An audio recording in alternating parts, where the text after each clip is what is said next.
Welcome to Truth in Real Estate, and the truth today is we don't like liars, especially on rental applications. Tune in and hear more about it.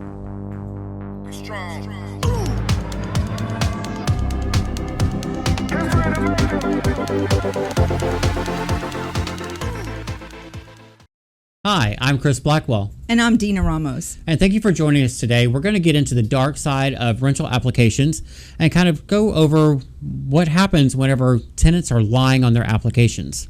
It gets very dark, Chris. It does. Chris, let's share with the audience that's tuned in today the reasons why you think people are lying. I mean, a lot of reasons that we're seeing here lately is, people call up and they're going, what is your, rental criteria?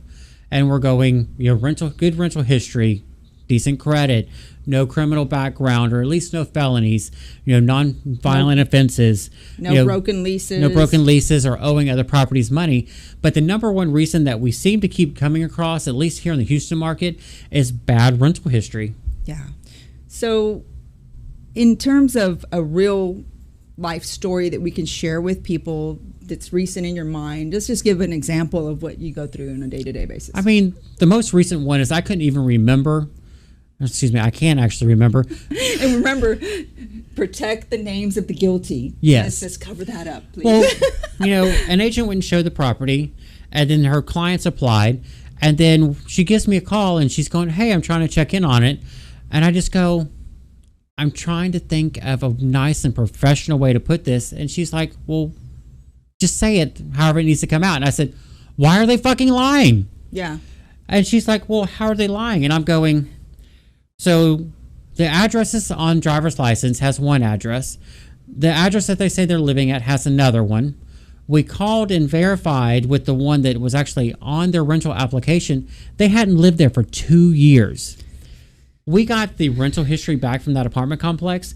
They owed over $600 to that apartment complex. And so she was like, well, if we get that resolved, can we go ahead and move forward? And I'm like, no. Yeah. So I think the landlord may not even hear about all this in the beginning because we're going through the property management, but it certainly does put a sense of distrust and starting off on a bad foot, with you as the property manager or the landlord who's actually reviewing this application, you're seeing this, you just get that nagging feeling like something is just not right. And whenever I get that, that's whenever it makes me want to really dig my heels in and go, okay, what's really going on here? Exactly. Come on. I mean, what do you think? I guess, in my opinion, when she said to you, what if we do this and what if we do that? What did you say? I just want to know. Well, my response back to her was, well, yes, this does have to get resolved because one of our rental criteria is that you can't owe another property money. So then my next thing was, where are they currently living? She actually sent me a copy of their lease that her clients provided to her. So I went, okay, so this is where they're currently living. And she's like, yeah, they've been on a 13-month, month-to-month at an apartment, which we all know is not the norm for an apartment complex, letting a tenant stay there on a month-to-month for over a year. Yeah. So we start verifying rental history, and this poor guy calls me back that's actually at the current facility. He goes, and we're using, standardized forms, so everyone gets the same questions. Yes. But he's like, they're currently in eviction. I'm like, well, didn't their lease end a year ago? He's like, no, it ended last month. And this is the middle of the current month. And he's like, yeah, it ended and they're currently in eviction. And I'm like, so, okay, well, can you at least send this to me in writing? He does. Do you know that they owed over $8,000 to that apartment complex? $8,000? Yes. And even with the eviction moratorium ending in Houston, that they were still allowing these tenants just to still keep living there. Exactly. And what a waste of time for any real estate professional representing these type of applicants.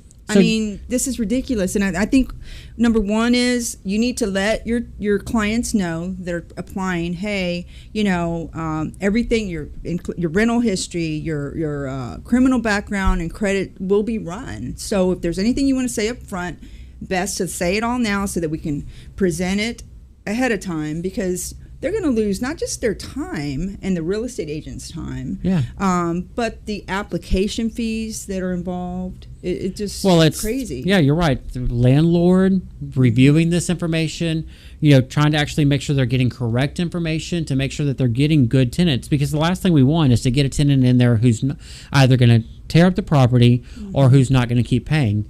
I mean, one of the things that we do at One Innovative Management is that we actually go in, if you say that you live at a single family home, we go into the tax records for the local county to see who actually owns the property. I mean, Dean, I'm sure that you've seen it in your history of working in real estate to where you're going, this name doesn't match this name. Right.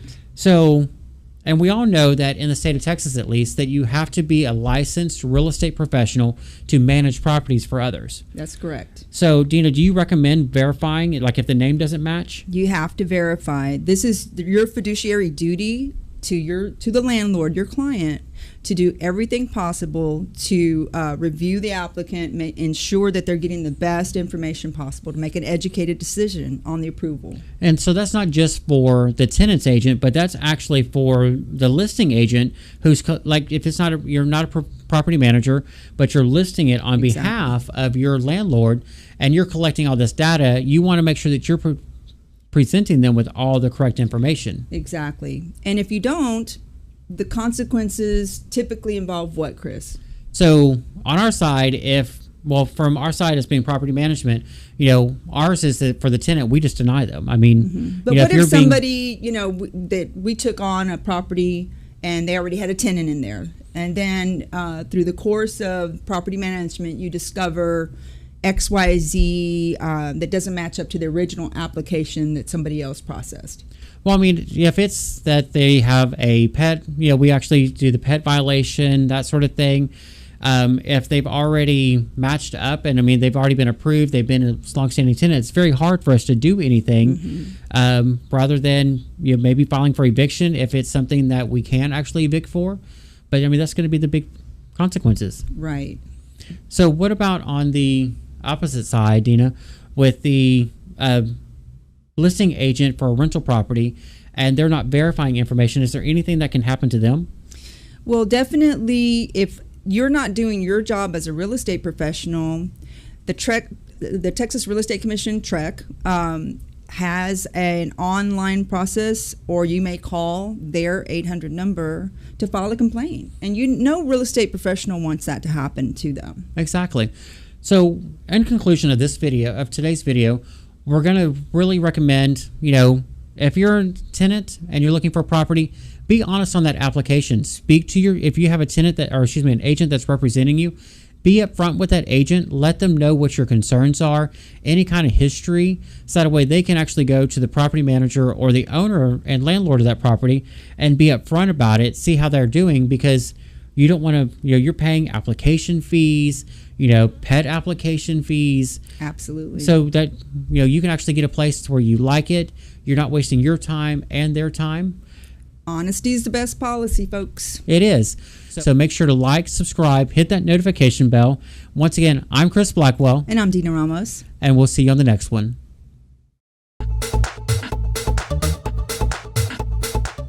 Managing your own properties got you feeling overwhelmed? You're not alone. You will be happy to know help has arrived.